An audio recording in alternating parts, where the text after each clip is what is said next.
Okay, so welcome everyone to the fourth session, and let's just start the class.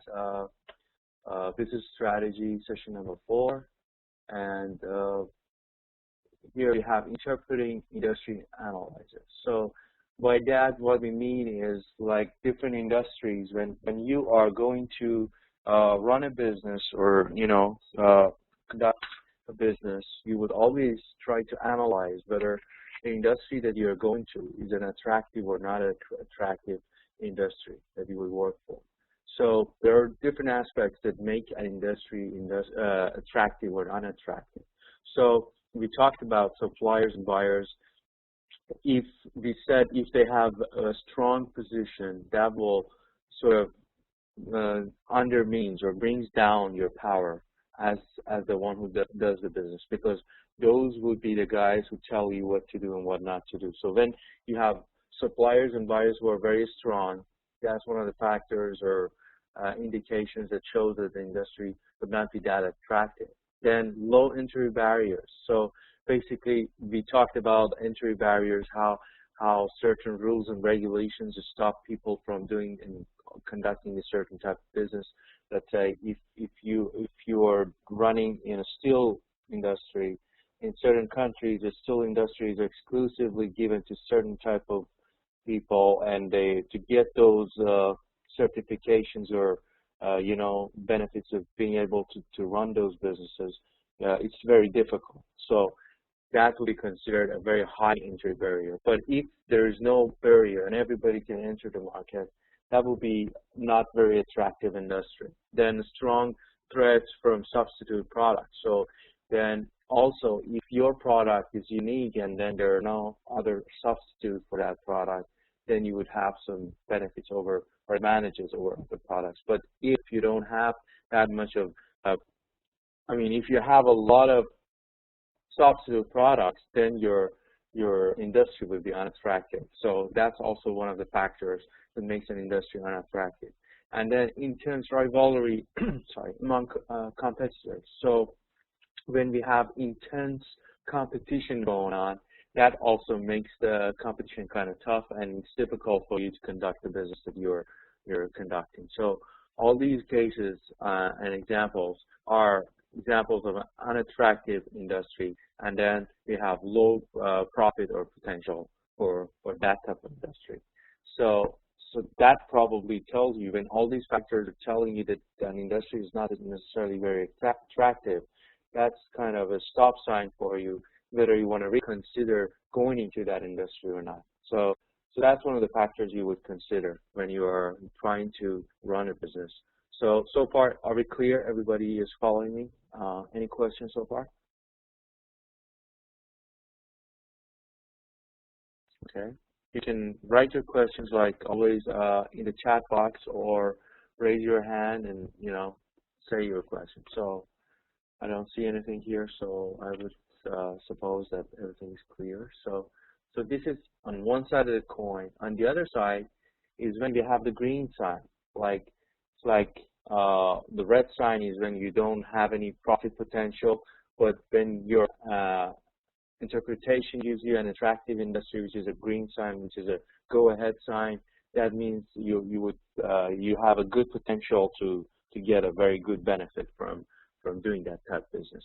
And then the factors for that type of industry is when high entry barriers are there. As I mentioned, there are very high regulations or limitations for those type of people who could do that type of business. So that's a very high entry barrier. Suppliers and buyers have weak positions. So in this case, you as a business person, when you're dealing with suppliers and buyers on both sides, they don't have that much of a say. So whatever you say would be followed. So that sort of gives you an advantage over them instead of them having an advantage over you.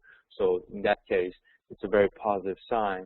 And then few threats from substitute products. So your product would be the only kind or one of the few kinds of that type of product, and customers don't have much of a choice when they're dealing with that type of product.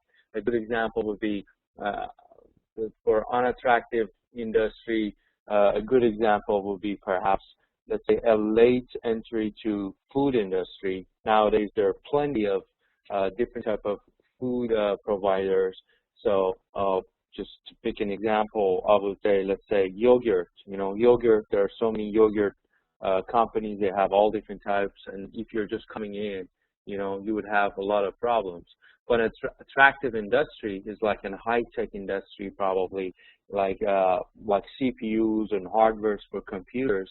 Not everyone can get to the level or the technology level that is required for one to be able to produce the CPUs or all those different hardwares of the computers. So that's why you see only few companies like Intel, AMD, that they are providing those type of products. So that's when you have few substitutes for the product. I see that Mr. Ibrahimi has lost the voice. Can you hear me? Can everyone hear me? Does everyone see the presentation? Because the presentation is up there, so probably yes. So what you can do, Mr. Ibrahim, you can just log off and then come back. Probably your problem will be okay. Just leave the session, come back. Probably your problem will be resolved. Then moderate rivalry among competitors. So then we have competition which is not that tough. So that makes the industry much more attractive compared to the case that it's not attractive. Okay. So these are two types of suppliers and buyers. Okay. Of course, Mr. Khan Mohammed. The meaning of suppliers and buyers of weak positions is whenever you want to buy a product. Let's say you're providing a product. Let's say you're producing some compact discs or DVDs. Your company produces DVDs. Okay. So to produce DVDs, you have suppliers and buyers. Suppliers are those who give you the material to produce the DVD, like those, the cover, the material that makes the DVD possible, the basic material. You've got to buy it from suppliers. So when suppliers, there are only few suppliers. Let's say there are very just few limited suppliers there. Then they would have a very big say over what to sell, how much to sell, what is the price. So whatever they say, you don't have much of a choice. You have to buy from them. So then suppliers have very strong position, which is the case for an unattractive industry.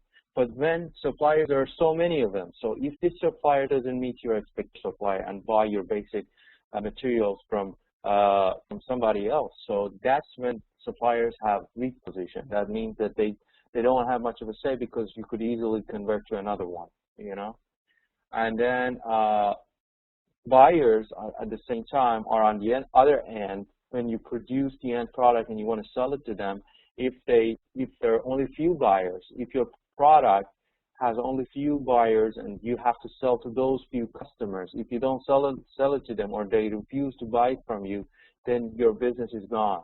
So that's when you have they have very strong position. But in this case is when the buyers, there are so many of them. So if this customer doesn't buy, somebody else will buy. So that's when they have weak positions. Is that clear? Okay. Beautiful. Okay, so let's move on to the next slide. Then we have this other analysis, type of analysis that is called competitor analysis. Competitor analysis is when you analyze your competitors. So competitor intelligence is the ethical gathering of new information and data that provides insight into competitors' direction.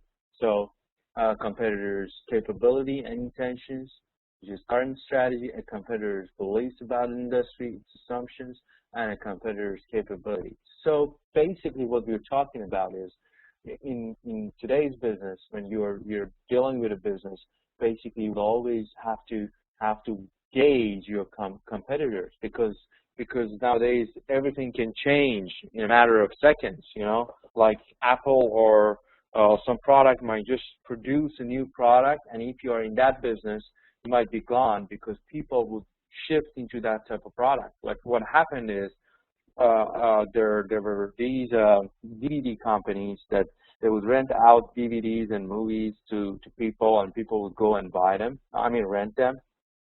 So what happened is there comes a new company called Netflix, and Netflix, what it did is helps you to watch movies online. So you just pay a membership fee like $8 or something, and then you watch movies online as much as you want, like as many as you want. So instead of just paying $1 or $2 for each movie and then having to get the DVD and then return it and all those hassles, Netflix came up with this idea that you could watch movies online, and they still also provide a DVD for those who like DVDs.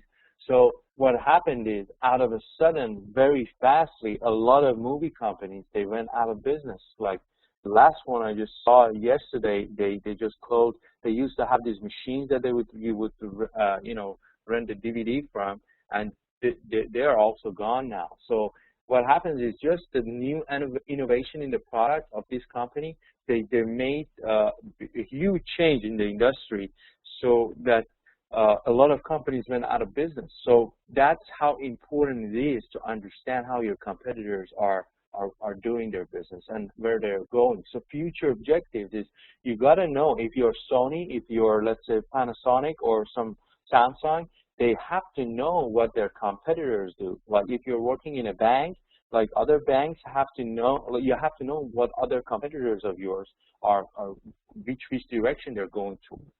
And then what are their intentions? What are their strategies? As we said, business strategy is very important. You got to know what is their strategy, what they're going to achieve and accomplish.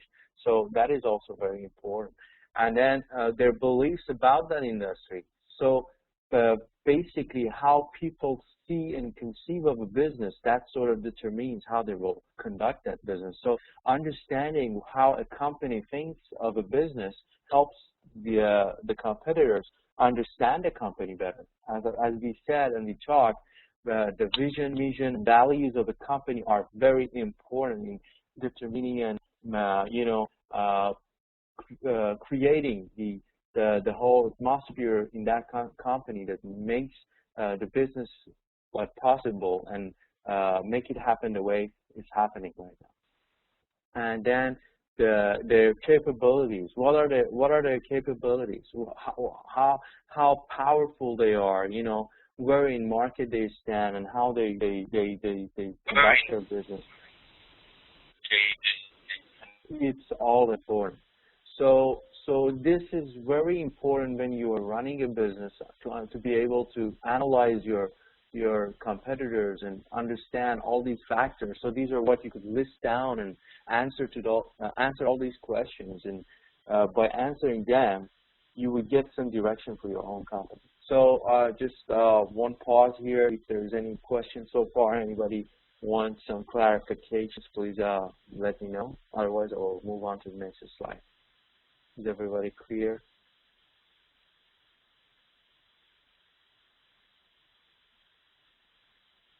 Okay, seems that we are all clear.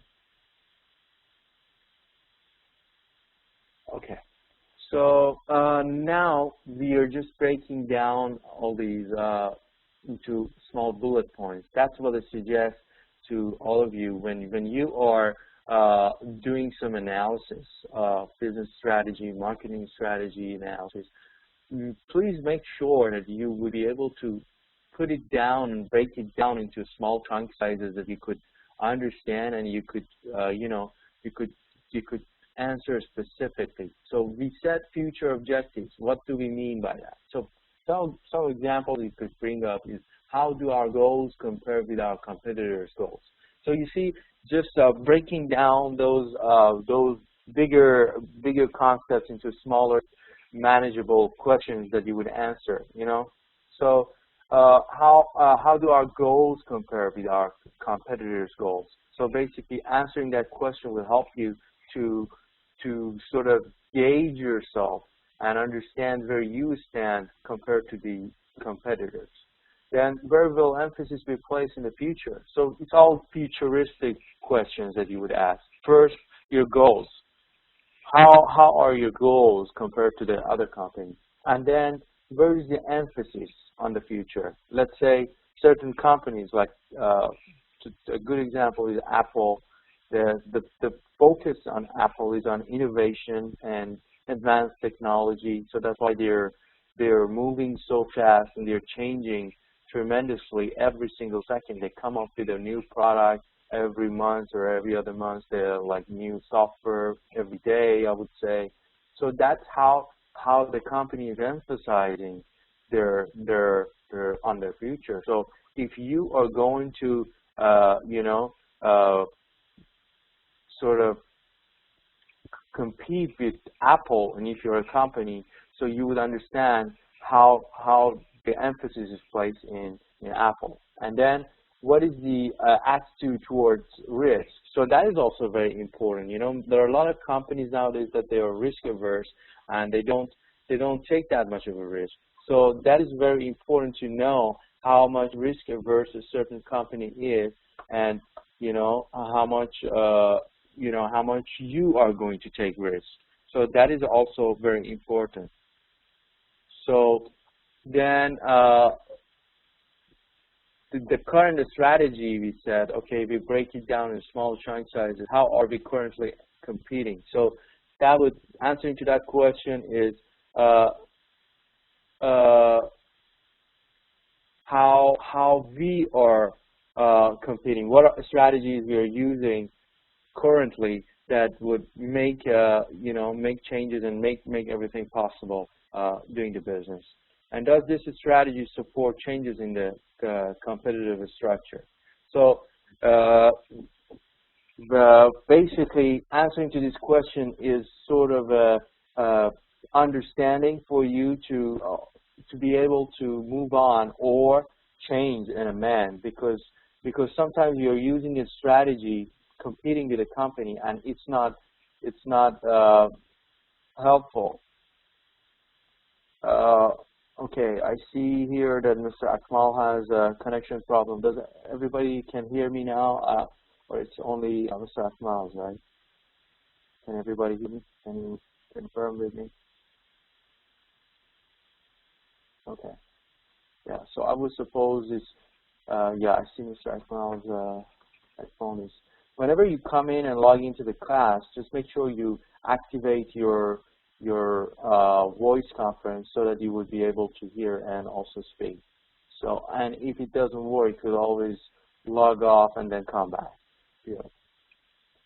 So, so the current strategy of the competing company and yourself sort of gives you some idea where you are right now. So it gives you a clear picture of of where you stand right now. Then assumptions. Assumptions are all those unsaid rules and whatever which is considered known to you. So do we assume the future will be volatile?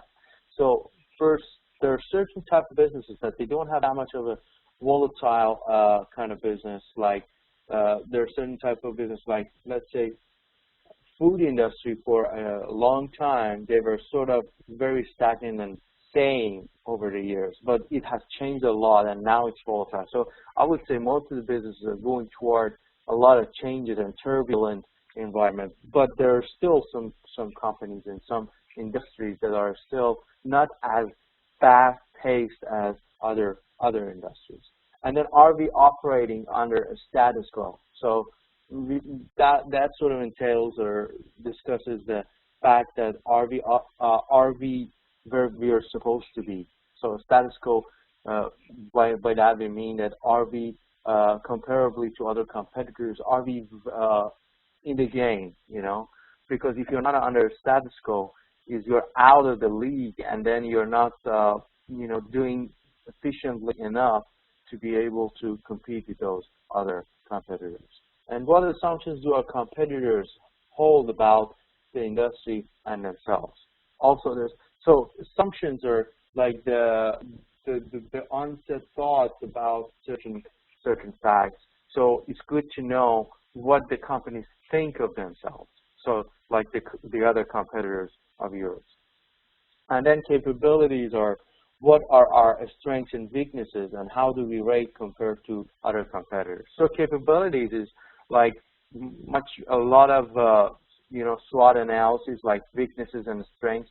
So it's like that part of it, and it's we are dealing with what weaknesses and strengths you have, and what, how does it, appear to you compared to other competitors of yours. And then your response to all these questions would give you the answer to these questions. What will our competitors do in the future? What do we hold an advantage over our competitors? So each of those, like from future objectives, you'll get the question answered, like probably what will our competitors do in the future? And from the current strategy and probably assumptions, you would come to the conclusion of where do we hold an advantage over our competitors? And lastly, how will this change our relationship with our competitors? So all these questions are key questions that you need to know the answer to.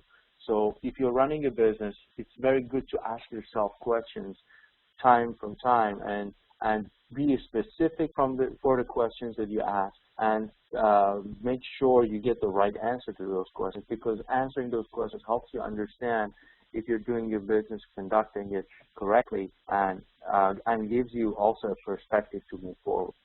Okay, so any questions so far? Mr. Akmal, I think it's your microphone. I think everybody else has a clear voice. So what I would suggest to you is just logging off and coming back. Okay. So everybody is clear about it? No questions so far? Okay. What is the main criteria? Attractive industry. Okay. So basically, Mr. Sharifi, the main characteristic of an attractive industry versus unattractive, we are dealing with basically four concepts. Here, as you see, suppliers and buyers have a strong positions. Like unattractive, which is a low profit potential, and it's like a stop sign for you to go into that type of business. Is the suppliers and buyers, they have a strong position. Means that you don't have much of a say, in your industry. So what happens is you don't feel comfortable with those suppliers because whatever they say, you have to follow. You can't just have your own way, because you don't have much of an option. There are not so many suppliers and buyers out there. There are only few, so whatever they say is what you follow. Then low entry barriers means that everybody can enter that type of industry and conduct and do the same thing as you do. So there's not much required from a business conductor to be able to do what you do. So that's kind of a threat to you. Then strong threats from substitute products. There are so many similar products in the market, and basically people can just change and convert to other and switch to other products similar to you, get the same features from different companies. And then intense rivalry among competitors. So that is also very important when you get a very tough competition from your competitors. So all these four end in an unattractive industry. And then in an attractive industry is when you have high barriers, means not everybody can enter and do the same thing that you do. Then suppliers and buyers, you have so many of them, so they don't have much of a say. Whatever you say is probably what is going to be done, because if they don't like it, there are other suppliers and buyers that they will like it. Then few threats of substitute products is when your product is unique and not many other products are like yours. And then moderate rivalry among competitors is when you have a moderate competition. It's not that tough of a competition going out there. So I hope you are clear, Mr. Sharifi. Okay, beautiful. So what we're going to do, we're going to go to the next chapter.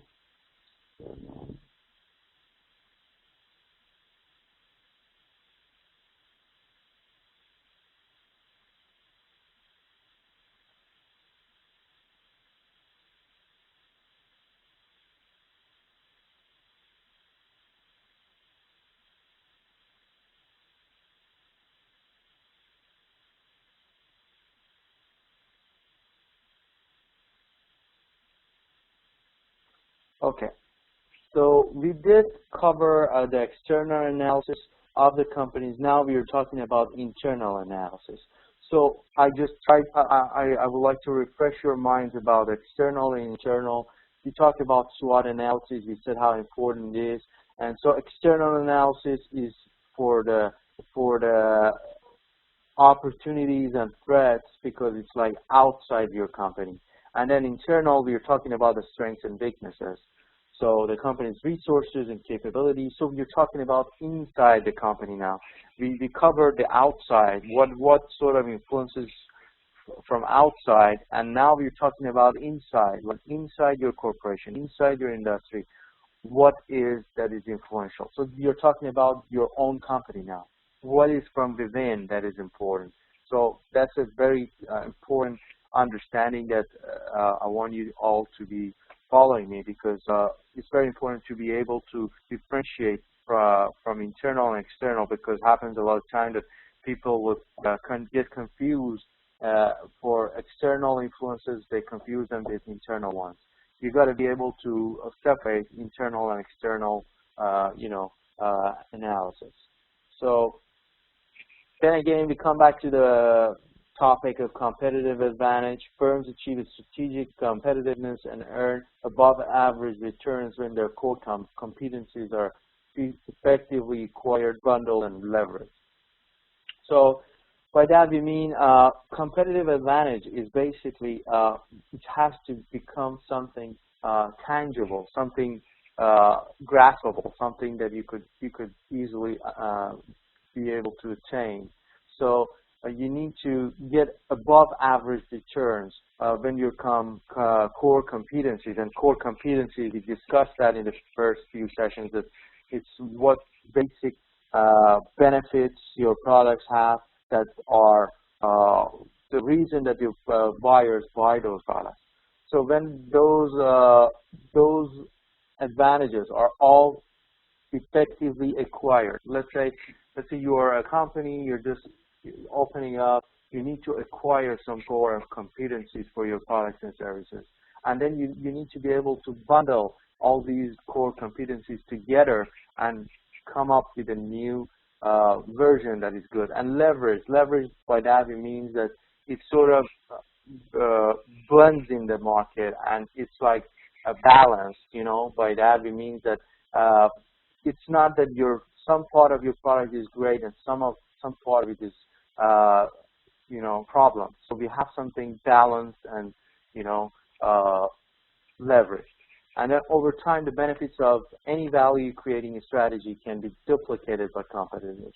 So that is very important to understand. That's why we need innovation and advancements and change in corporations, because there was a time that companies would think, okay, we work so hard, we come up with a product, and that product is the end all and be all of what we have. That's it. We don't work anymore. We just sell the product. They would do it for quite some time. But what happens is in today's industry, in today's market, you can't be doing that. When you work hard and you come up with a product, it could be good for like a season or like just a quarter or something, but then you have to move on because companies, all your competitors are copying you, are sort of following you, and they're advancing. So if you just stop where you are, you would lag behind and you will lose your business. So that's very important to understand. So my example, just the one that I brought up to you, Netflix example, those companies like Blockbuster, all those movie companies that are out of business now, they wouldn't be out of business if they would make a move at the right time and wouldn't let Netflix take over all the new trend of the market. So it's very important to understand that no matter how great your product or service is, someday your competitors will be able to match your value, and by then you have to be moving on and be able to provide a better or more advanced type of product in the future. So if you can't go there, then you got to reconsider. So that's very important. So I pause here if there's any questions so far. Everybody's following me? I would like to have some some feedback from you guys. What do you think? Give me some examples of some competitive advantage of your companies and how you guys are doing. I mean, I want you to you know, exemplify how your company is acquiring, bundling, and leveraging, and how change has affected your organization. So, anybody wants to share?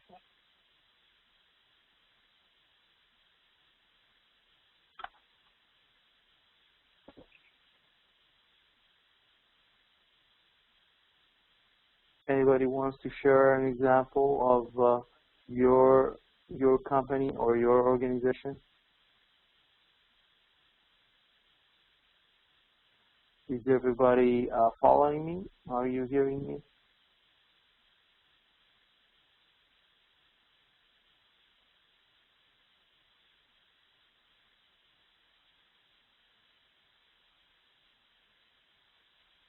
Okay. So, okay. So, nobody wants to share an example?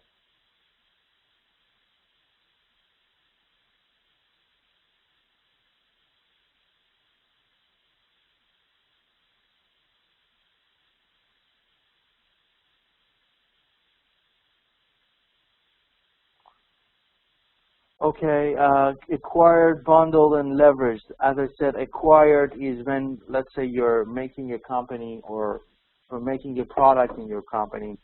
You need to acquire some core competencies for that certain type of. Let's say if you're making yogurt, okay, if you're a yogurt company, so your yogurt has to be healthy, probably has to have some vitamins and some good stuff in it so that you know, customers will like it. So basically, health side of the product, the marketing side, all these are the core competencies of that certain type of product that you need to gain and acquire.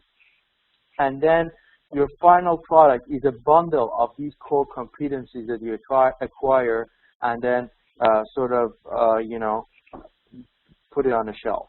And then leverage is how you balance all these core competencies. And finally, your final product or service is something that is you know, presentable and compared to competitors is something that the buyers would buy. So, Ms. Aziza, would you like to give us an example of how your organization does that?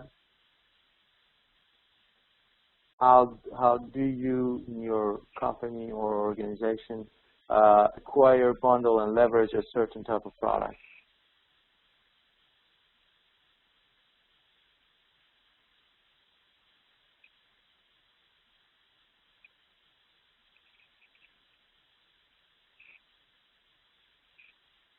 Mm, I'm not getting any feedback from anybody, so I would really appreciate more participation in the class, because I don't want to be the only speaker in the class, and that's what we really need to focus on, because we want you all be practitioners, not just you know, focusing on just the theories. I want you to be able to apply all these concepts into your real life you know, workforce. So I would really appreciate more. Yeah, for an NGO, probably you would have a lot of examples. Let's say, you know, a lot of NGOs they do provide services. So for their services, they would probably have some core competencies. Like, let's say, if you're helping the society or the community to raise some funds. So the core competencies that you need to acquire for that certain fundraising is probably what are the values that you're promoting, what are the benefits to the community that they would be able to, you know,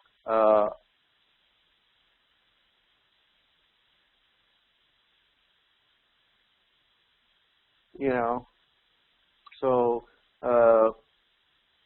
what benefits they will give to the community. Let's say if you're raising fund for cancer, so okay, your fundraising activity probably brings some fund to a research that would give a good chance of understanding why the cancer happens, probably curing cancer. So those are core competencies. And then bundling them. So all these core competencies of, the cancer fundraising for that research, how you give back to the community, how people by giving to you will earn the benefit and, benefit from it by giving, getting back the response of those research that you're conducting. And then leveraging is how you sort of balance all these and the final, activity that you're doing with your customer and the total end product benefits the customers and, sort of they benefit. Competency.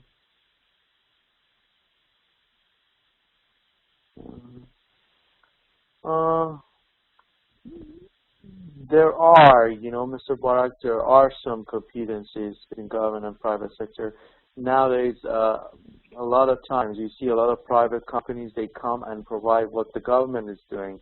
And so government has to compete. And basically the core competencies are something that people will look for. Let's say if government is providing a service, sometimes like the telephone industries, the government is also doing that, and then there are private companies. So if the government is not doing a good job and they don't have all these factors, then the customers wouldn't go to the government, and government will lose money. So in a sense, government is also competing and needs a competitive advantage.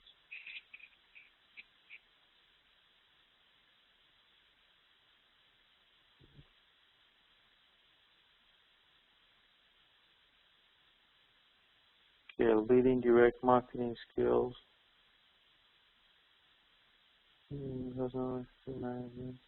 Oh yeah, those are very good examples, Mr. Zako. Very good example. Beautiful. So let's move on to the next slide.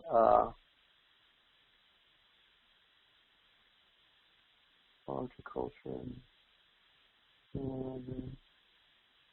You're providing and provinces. Very good. Okay. If you cannot get the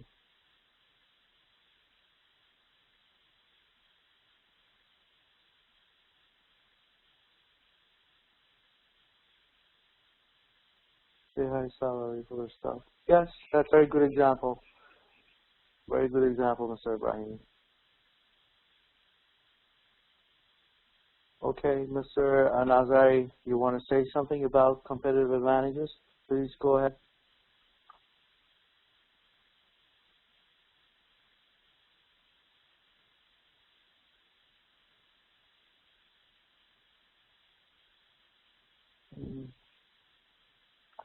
Okay, I can't hear you. You can write it down. So while you're writing it down, I just continue on the slides. Then competitive advantage. Sustainability of the competitive advantage is a function of the rate of the core competence obsolescence due to the environmental change. So this goes back to the factor that I mentioned, that your core competencies, they will become obsolete or die due to changes. Okay, so let's say there was a time that people would just produce products like cell phones. They used to just produce cell phones regardless of the damage they could cause to the environment. So there was a time that the cell phones, they were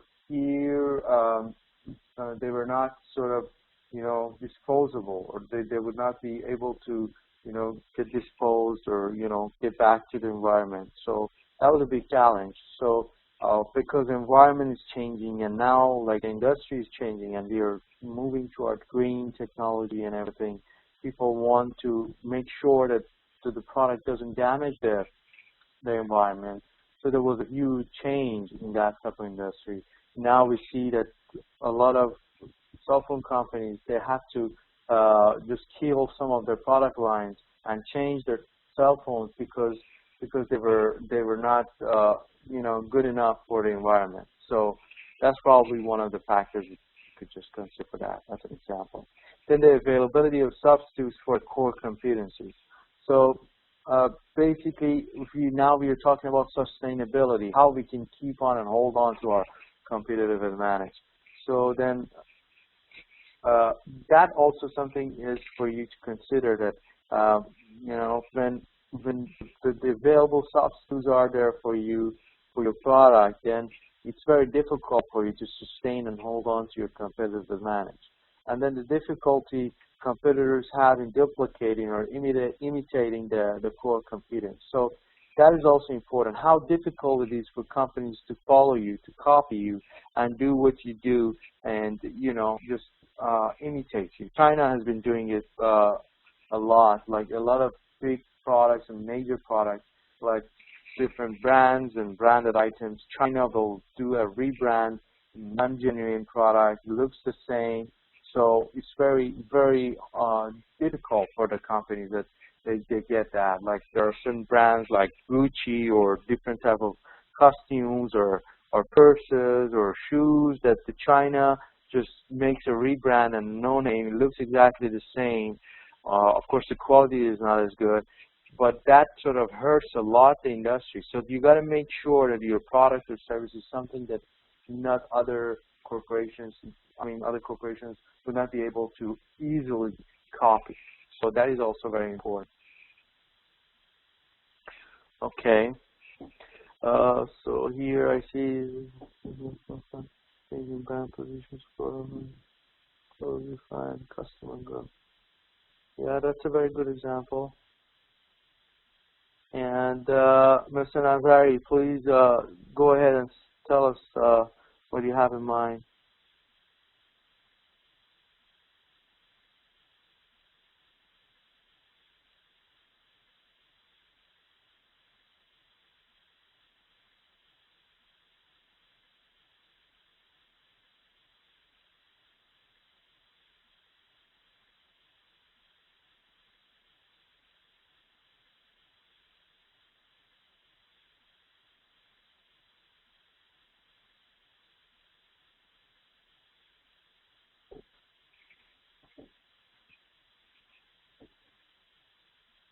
Okay.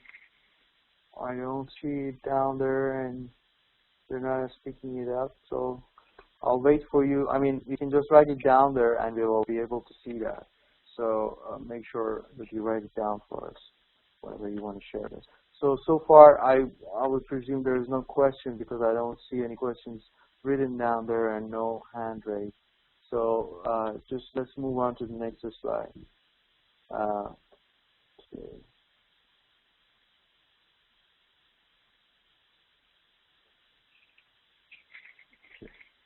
So here we have outcomes from external internal environment analysis.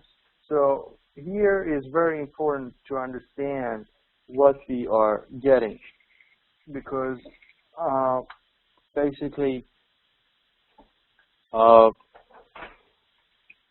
what we have here is by studying the external environment, firms identify what they might choose to do. Okay, so this is very helpful for the SWOT analysis. This gives you a very good, clear understanding of SWOT analysis, and for you to do your business strategy assignment also, that's very helpful to understand. By externally analyzing the environment, you should be able to choose what to do, So that sort of gives you an idea that basically by studying your environment and all those external forces, you want to understand what are your opportunities and threats, because whatever challenge that you face, it could be a threat, but at the same time, if you be able to surmount those challenges, that could end up as a very good opportunity. And then on the other side, by studying the internal environment, firms determine what they can do. So basically it's like what you want to do and what you can do, like in real life.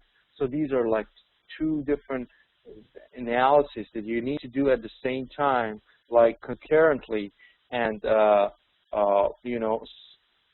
continuously, so that you would be able to move on. It's as if you're, suppose you're playing soccer, So playing soccer, you need to, let's say you want to score a goal. You're a goal behind, okay?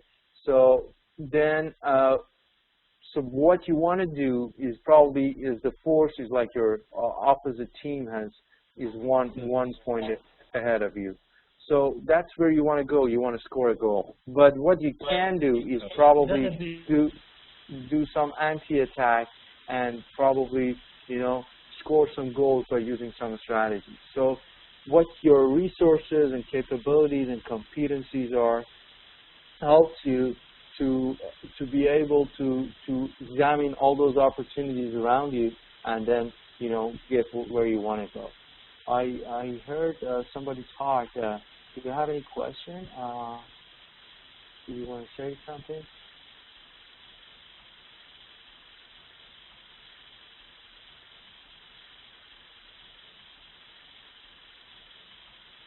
Okay. So everybody's clear so far? No questions? Okay. Mr. Rafal, please go ahead. What is your question? Please go. Thank you very much. Actually, I want some clarification. I was going to ask that this SWOT analysis, you think it does not answer to these external and internal analysis when we want to undertake or start our business? Because I just see that most of what we want to achieve here, you can find them in the SWOT analysis. Yeah, that's a very good question. Basically, SWOT analysis is, you use all these analyses. It's like external and internal analysis helps you to come up with a good SWOT analysis. It's very important. First, it's like a broader, more general study you do, and then out of that, you pin it down and come down to a SWOT analysis. So what you do is you study your external environment, and from there you bring it down into some certain opportunities and threats. So the answer to this external analysis study is probably a SWOT analysis, but they're not the same, but they have commonalities in the sense that you do a broader, more general analysis of your external influences and internal, and then from there you come up with your point. But the thing is, your external and internal analysis also include your resources, capabilities, so sustainable competitive advantages. So not all of that necessarily is your weakness or strength. Some of them are just facts about your internal analysis. So you don't use all of what you get out of internal or external analysis in your SWOT analysis, but use part of it. And basically that's the first step to start. Did I answer your question, Mr. Rafa? Yes, thank you very much. It means that external and internal analysis we do first before SWOT analysis, and they have some, as you said, some commonalities. The external and internal analysis must be something more general than SWOT. That is what I understood from. Yes, yes, exactly. So, but you could do that concurrently. You could do the SWOT analysis while you do the external internal analysis. But yes, external internal is much broader and much more information compared to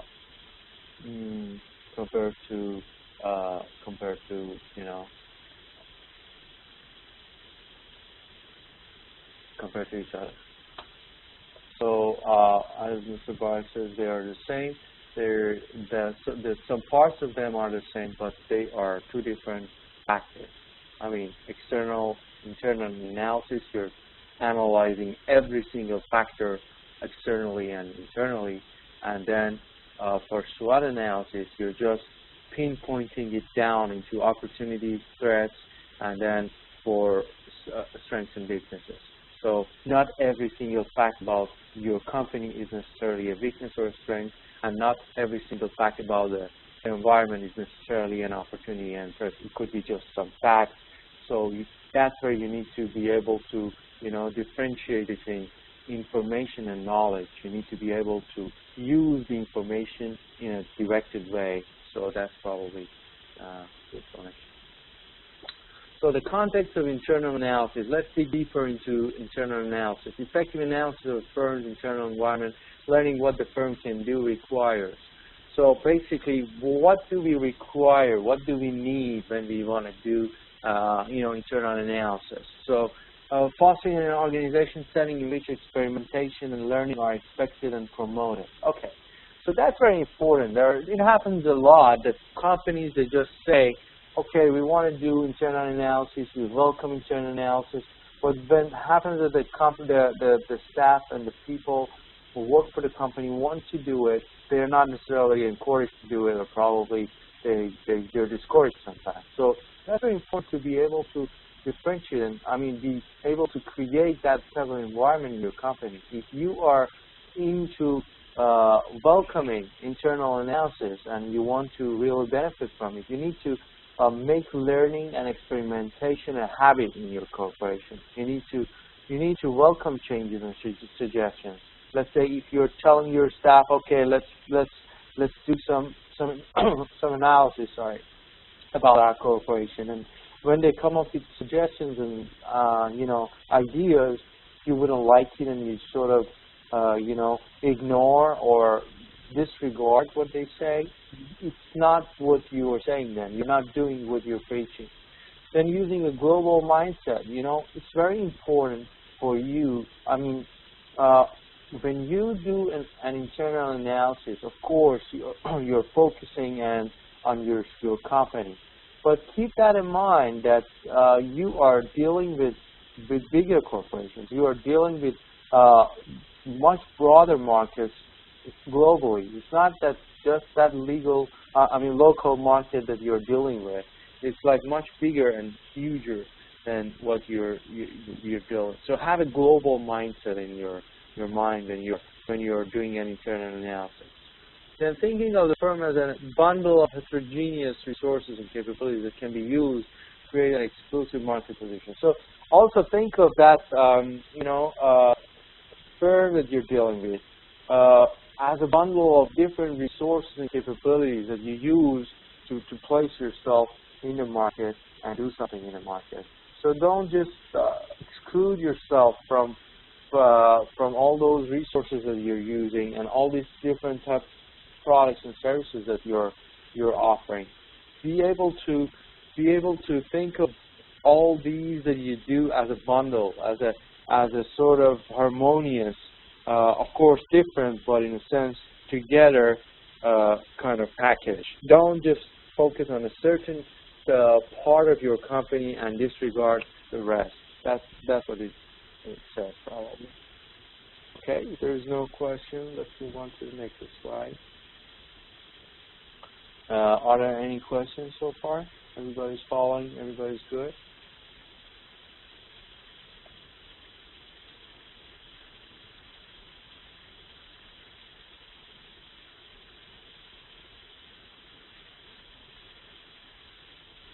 Okay, so this is a very good chart. You could definitely use it for your business strategy, and how you will. This is definitely something you got to consider. Need more examples of choices. Okay. Okay, Mr. Zagun. Let's get back to the previous slide to explain the resources for Mr. Zagun. Resources are where you get what you need to make that product or service possible, or create that. Let's say if you're producing cars, okay? For cars you need tires, you need all those different materials for your car. So where are those resources we get all those materials you need, Probably you might have your own tire company as included in your car company, or you might just get it from somewhere else, And also by resources, sometimes you need resources of a skill set, of talent, of or certain type of resource that you have. Let's say if you have a mineral company, water mineral, okay, and then you produce bottles of mineral water. If you have a well tumbler, that's a resource that you get your water from. Or if you just get it or buy it from some elsewhere, so that's also kind of a resource. So resource is like a very broad term dealing with all those places you get what you need to provide those products or services you do. That's exactly. So getting back to this slide, we have this chart, which is very important. I definitely suggest you would have it in your business strategy assignment. This is what we want to see is I want you to show me how your resources that are there are tangible or intangible. Sometimes, as I said, it's like broad term resources. Sometimes you have intangible resources, which means they are not material resources. Let's say it's a certain type of a skill you have. It's a certain type of talent that your staff has that it's a resource. If you have a genius kind of employee that he can come up with certain type of understanding of a certain software that you're providing, that's an intangible resource that you have. But the tangible, as I said, is probably that water well or that tire or whatever tangible or material thing that you get. And then capabilities. So from your resources, then you push them down into, you use your capabilities to make some changes on your resources. Then out of this combination, by your capabilities, working on your resources, you come up with some core competencies. Core competencies was like your values or what is unique that you're offering and the customers will buy and prefer your product or service over other companies' product or service because of all those values you provide. And then discovering core competencies. Okay, discovering core competencies has two major criteria. Four criteria of sustainable advantages. There should be valuable, rare, costly to imitate, and non-substitutable. So basically, we're talking about sustainable advantages and then value chain analysis. Value chain analysis, we'll talk a bit more about it, but it's when you do outsourcing. Outsourcing is when you get your stuff from somewhere else. That happens is like some computer companies, they don't produce their own CPUs or certain hardware. They buy it from somewhere else and then they just use it. So that's how they outsource. Or how some companies, they do some part of their production in China or somewhere else. That's how they do outsourcing. So they do it elsewhere so that they can, reduce the cost.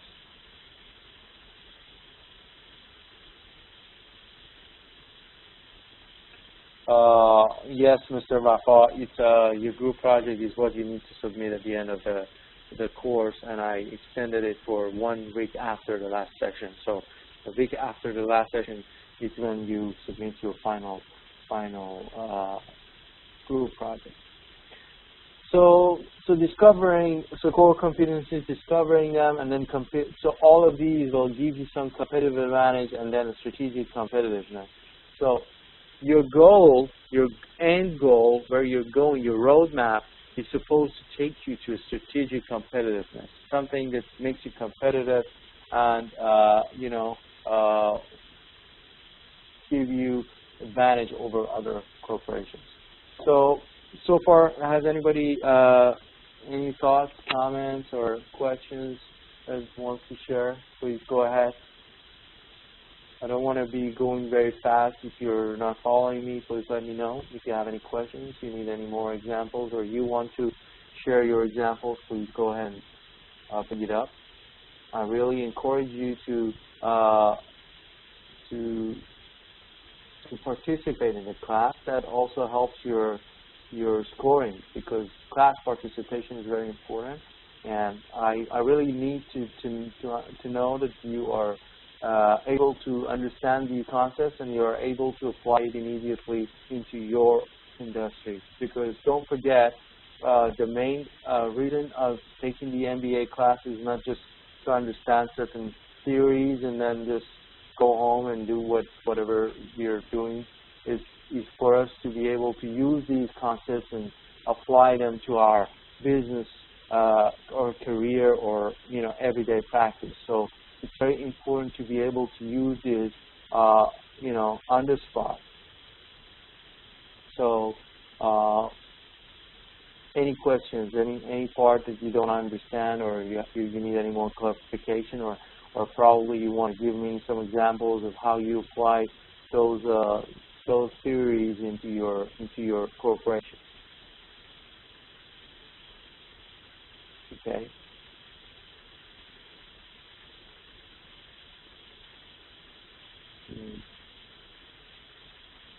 Okay. Today, I didn't get much of a participation in the class. I don't know if it's because of the technical problems or what's basically the problem. I don't exactly know. Okay. So I move on to the next slide. Then we are creating the value. So basically, the whole idea of doing the business is basically to create the value. As I said, nowadays we are doing business and running businesses in an industry or in an era that it's all about what value you create and what value you provide. So by exploiting those competencies and competitive advantages, you need to create value. So the last question that you would ask yourself is, what type of value you're providing? Are you giving any value, or are you giving any benefit to the customers? So nowadays, customers don't see like classical, old, traditional way of gauging your products or services. Nowadays, they say, okay, company A gives me this product, company B gives me the same product, C and D, they're all giving me this product. But what makes them choose your product, so let's say your product is A over B, C, D, is not necessarily the look of it or certain minor details of the product, but it is the value that they get. And the value, as I said, is the bundle of all those core competencies that you bundle them together, you leverage them, and you sort of, get them together and create them and acquire them and then bundle them and leverage them. That makes them choose your product. So some good questions and measurements tools for you to understand whether your value is good enough for the customers is product's performance characteristics. So you need to gauge the performance of your product and understand how it works. You could always compare it, engage it, and measure it against your competitors' products and services. And you could also, the product's attributes for different features or attributes for the product that makes the customer pay for your product compared to other products. So these are all measurement suggestions for you. I mean, you could have a lot of other measurement tools, but end of the day, you need to make sure that the customer is choosing you because of your better performance, better product attributes, or what are the features that your product has that other competitors don't have in their product. So then again, we're talking about the same concept of firms create value and innovatively bundle and leverage their resources and capabilities. So you sort of balance your resources and capabilities and then create and bundle your product. So it's kind of a recap from the previous slide. Okay, any questions so far?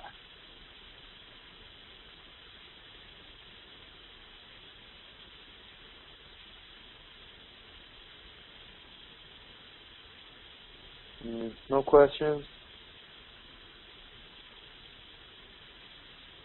Okay.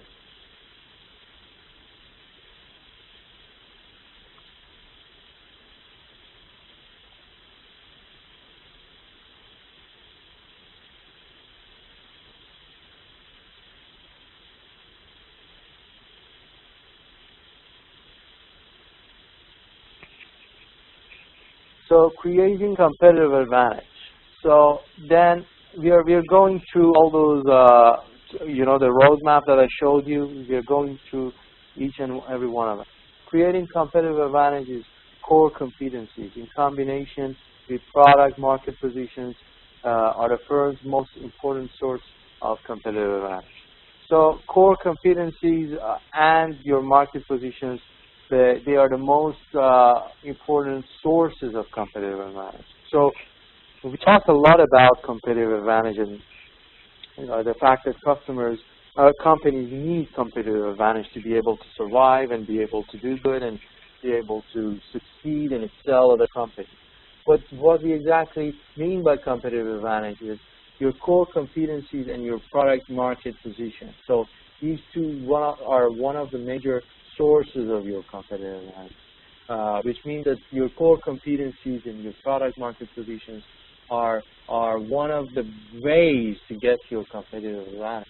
So if you are not doing pretty well in your core competencies and you don't have much of a good market positions, the chances of you getting a good competitive advantage is very low. You won't be able to have competitive advantage over other corporations. A good example will be like if you are running a computer industry, you're producing computers, and your computers are not good enough. Their quality are not good. Their software doesn't match your hardware, and you're placed in the market as one of the very low-end kind of products that customers wouldn't really care for. The chances that you would say, okay, I have a competitive advantage over other customers is basically non-existent. You don't have any competitive advantage if you're not giving any values to customers.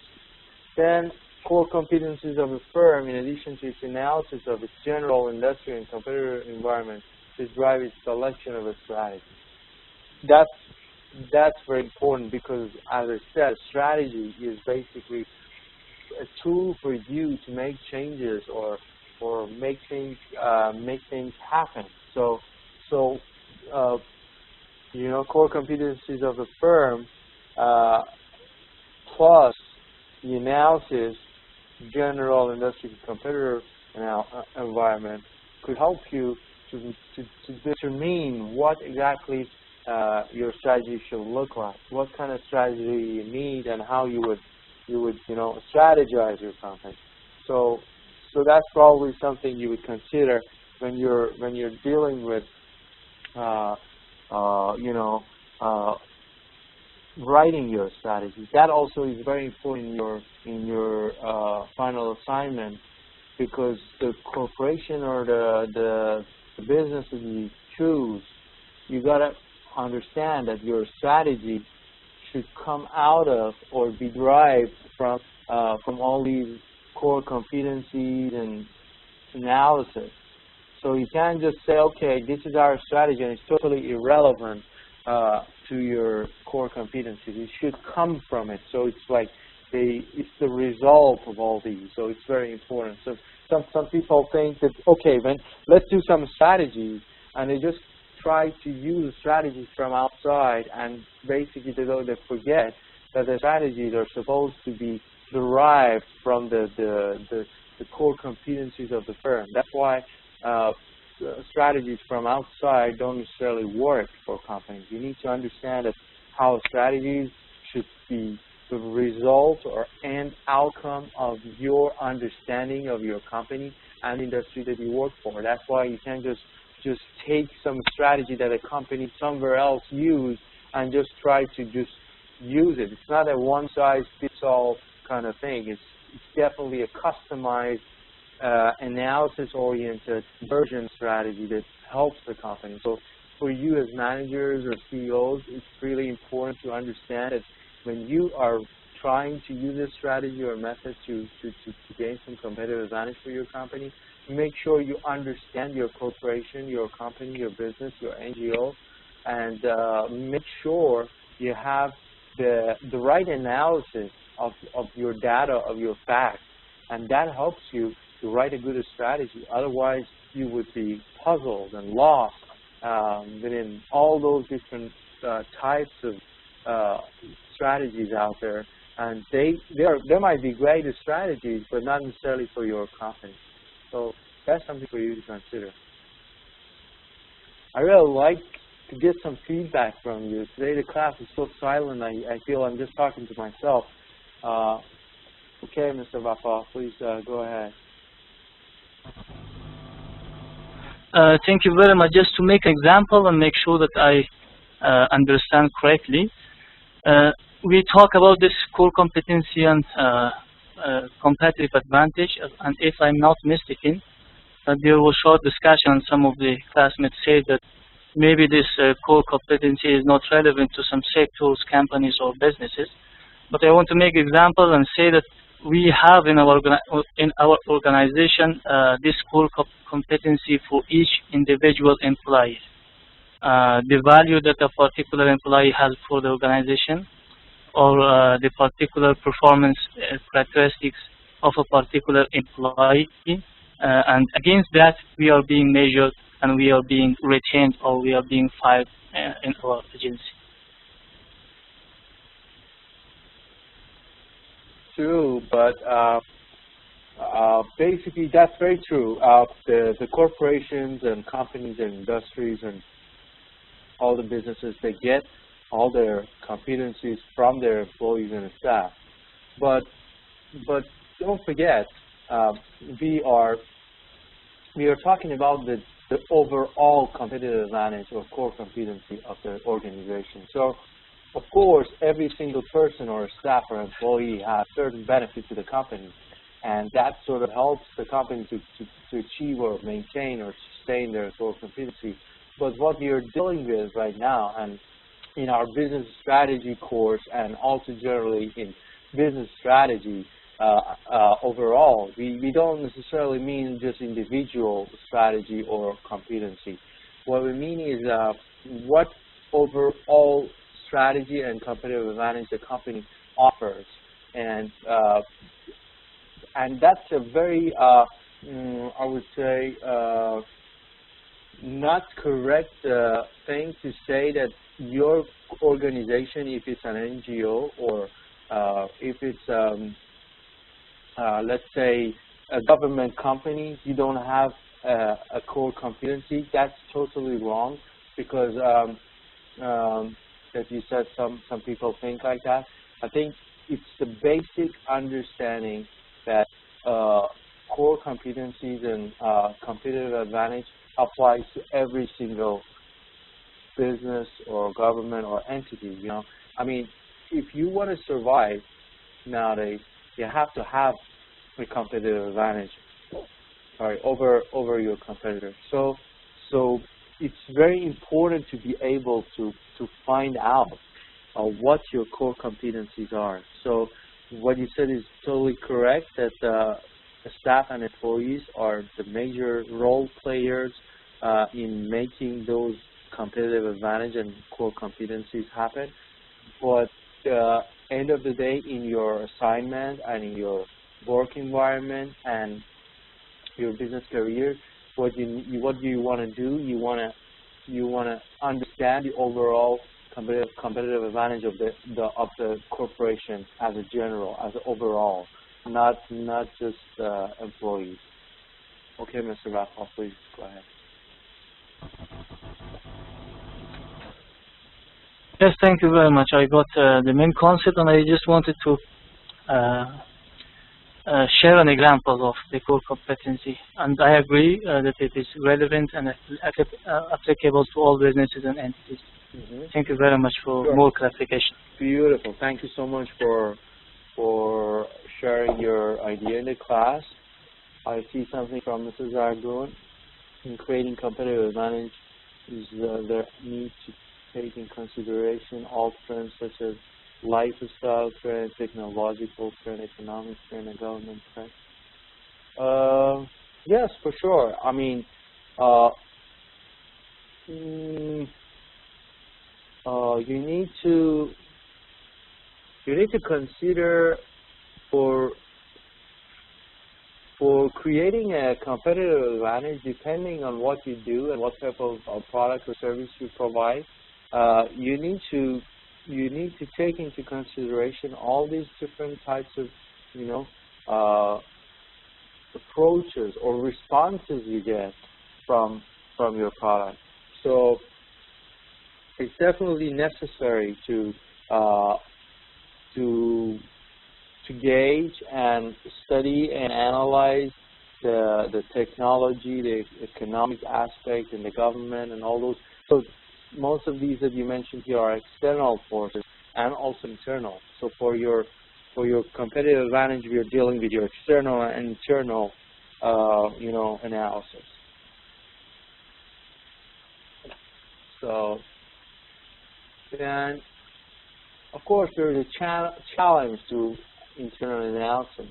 So strategic decisions in terms of the firm's resources, capabilities, and core competencies are non-routine.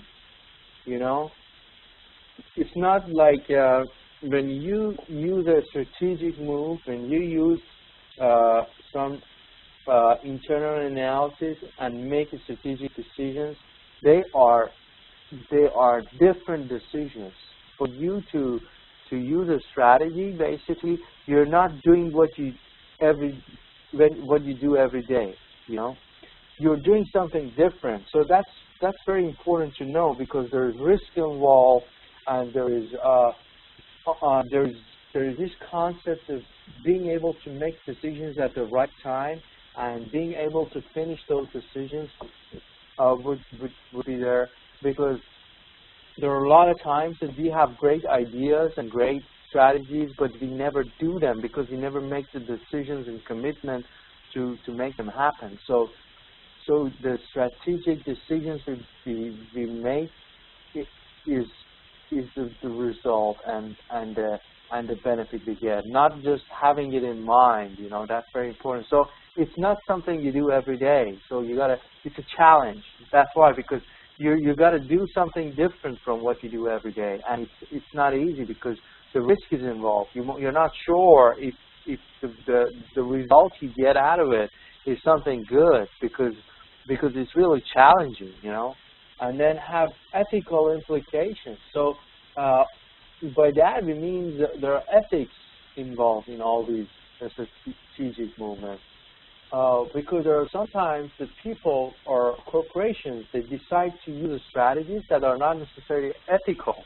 So that's also very important. You got to make sure that your corporate culture is intact and it's been respected and followed. You're not just trying to make money and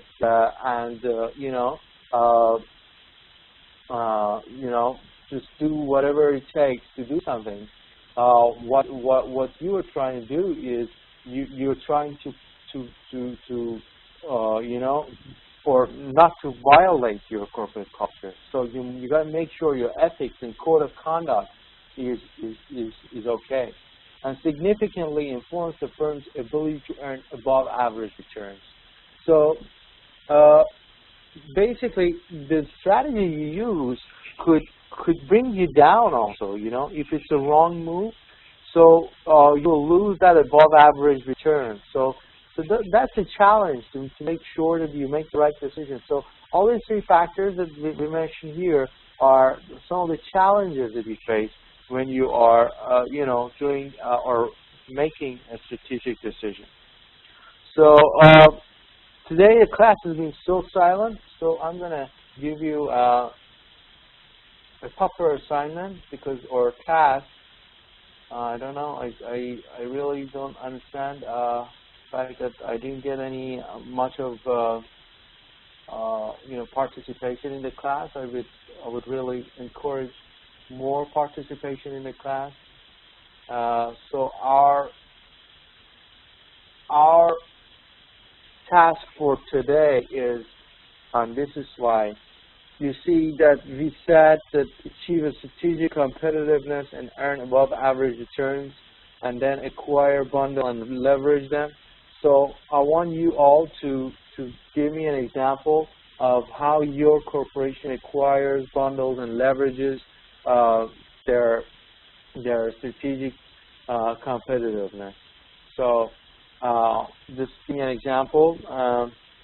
I will wait for you, for some of you who want to write it down here first and then share it with your classmates. And as you all know, I will be expecting to receive it by end of tomorrow. So please, you're more than welcome to share. Okay, I'll write it down, sure.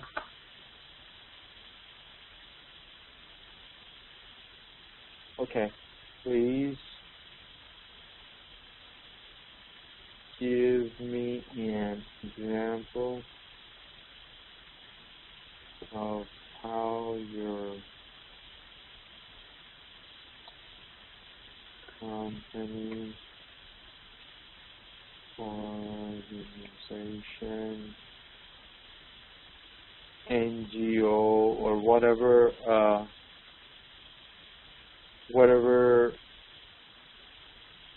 etc. Acquires bundles and leverages one of its competitors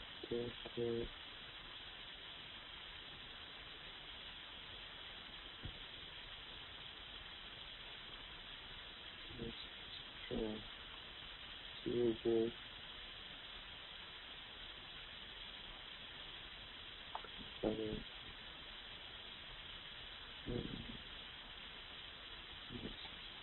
Okay, so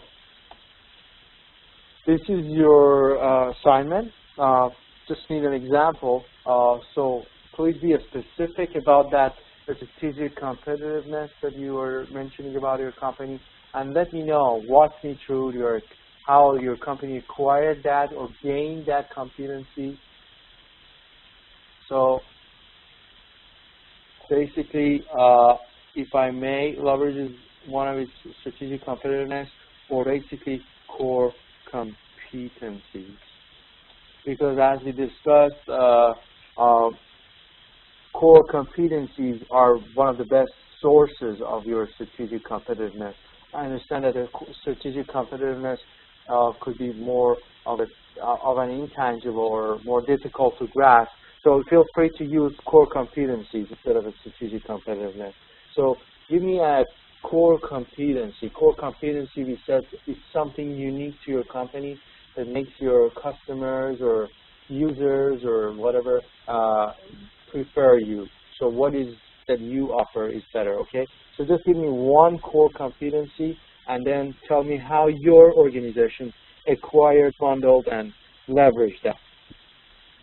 And then it was, end of the day, it was helping to create value for your corporation, for your customers, actually. So I'll be looking forward to be getting some responses from you, at least one of you, if you could just share your example.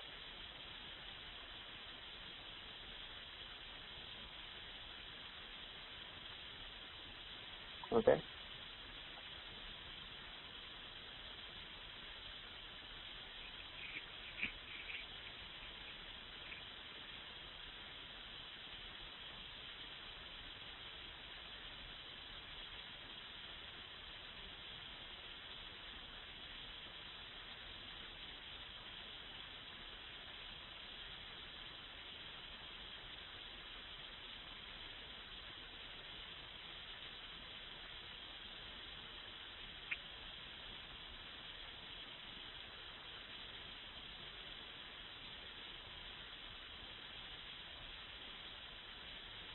Okay. Anybody wants to share?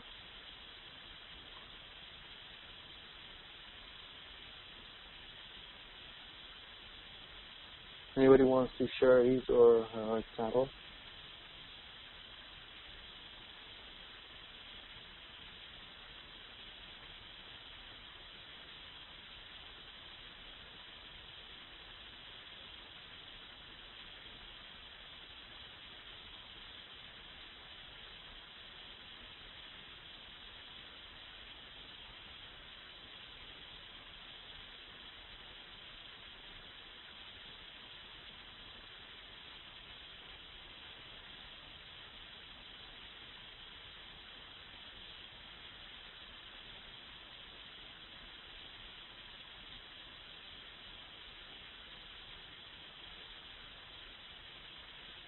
Okay.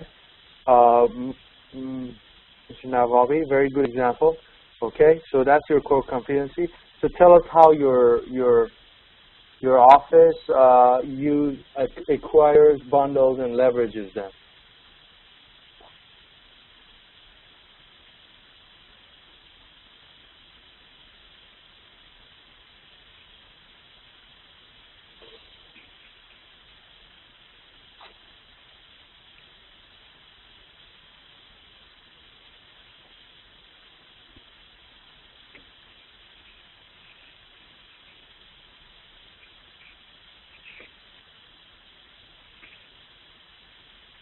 So looking forward to hear your answer to those 3 bullet points. Acquisition, then bundle, and leverage.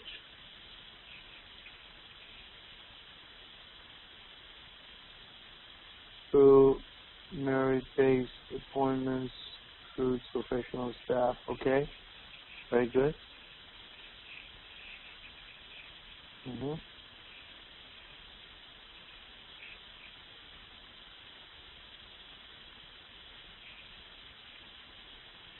Based on skills and talents, skills to responsibilities. Okay.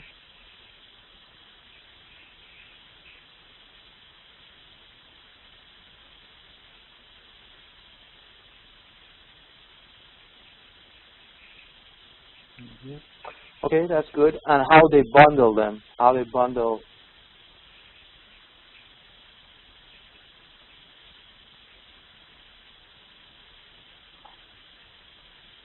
Fantastic.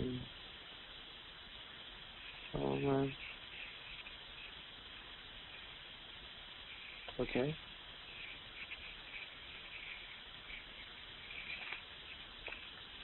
But for bundling, you would say like how those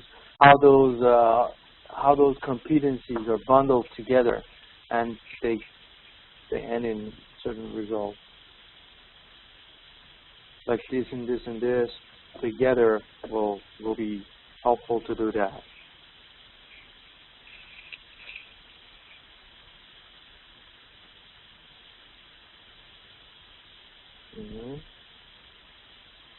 Okay, very good.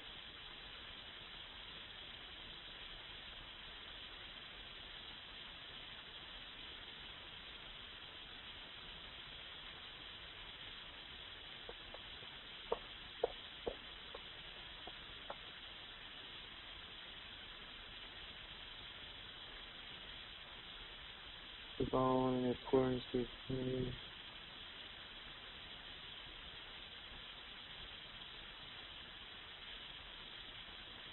okay.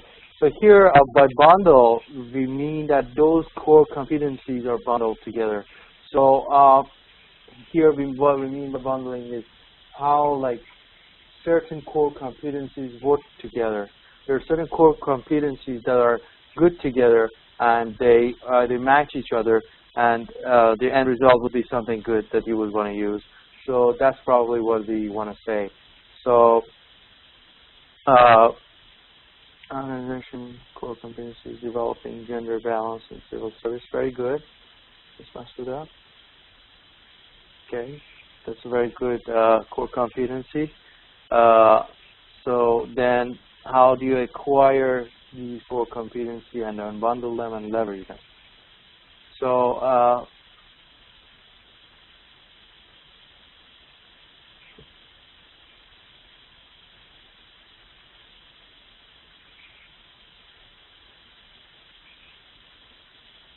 okay, answers here. Society. Is there any difference between sustainable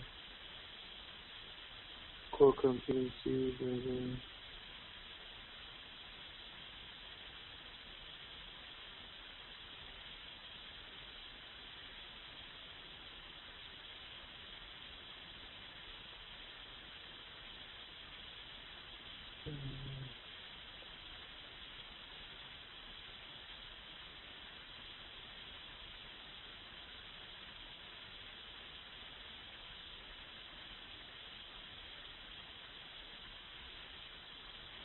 Oh, no, Mr. Shaifi, your explanation is very good. Yes, it's beautiful. It's true. Okay. Okay. So, uh, very good participation from Mr. Navabi and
there is a difference between sustainable competitive advantage and long-term competitive. Yes, there is a difference between sustainable and long-term competitive advantage. I mean, there could be quite the same. Sustainable competitive advantage is something that you can keep. It's not necessarily long-term. Sustainable competitive advantage is you have a competitive advantage that is possible to be maintained. But a long-term competitive advantage is the result of being able to sustain your competitive advantage for a long time, and it's only due to the result of innovation, being able to make strategic decisions at the right time, and being able to move forward and change whenever it's needed, and be able to understand the market and do the internal and external analysis continuously and be successful in implementing those changes along the way so that you could keep and hold on to your sustainable competitive advantage. So sustainable competitive advantage is just it's a possible competitive advantage that you could have for long term. But for it to be long term, you need to work so hard to be able to keep that and be able to innovate whenever possible in order to keep it for a long time.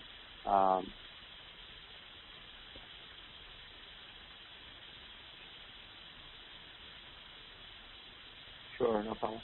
Okay, very good. It was very good, and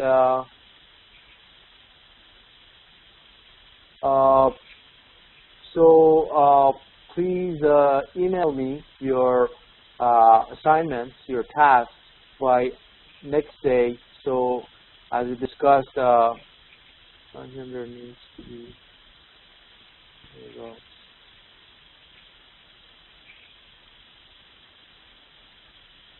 Yeah, exactly. So yes, email me. Our classes for next week are going to be held a bit later. You will receive an email by from the admin that they exactly let you know exactly when it starts. I need to discuss exactly the time. I'm not sure, but there will be just like about an hour change in the class, because what happens here in the United States, we bring back our time 1 hour because of energy saving for fall. So there needs to be some change on your time. So you will be notified by email from the admin by tomorrow. And thank you so much for participating in our business strategy class. And please feel free to email me your responses to your tasks. and I'll see you in the marketing class after a break of about a half hour, and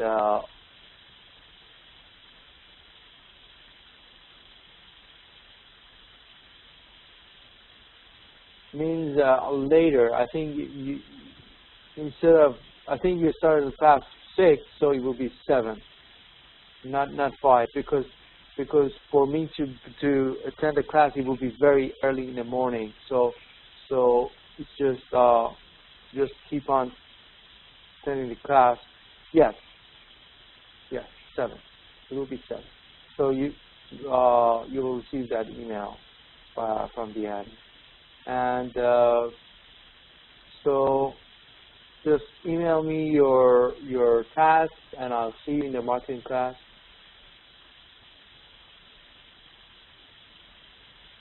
Mr. Zargun, you don't have to do any. I mean, you can just do it right now and send it to me. As I mentioned, for tasks, I don't expect you to do anything extra. Just these examples that we just talked about, you can just send it to me right now. So I give you about 15 minutes in each class to work on the tasks. So you're supposed to do it in the class. I'm only asking you to send it to me later. So if you want to make any amendments, but you should probably be able to send it to me right now. So yeah, your tasks are supposed to be done in the class. Those are in-class tasks. So I appreciate if you could send me the assignments, and it's just in-class assignments. I don't expect you to do a lot. It's just example and according to what we discussed in the class. And you could easily do it in the class within that 15 minutes that I give in the class. And some of your classmates share their examples, so that should help a lot in understanding how you could use that. So without further ado, just see you in the next class, in the marketing class, in about less than like 20 minutes or something. So thank you all, and see you soon.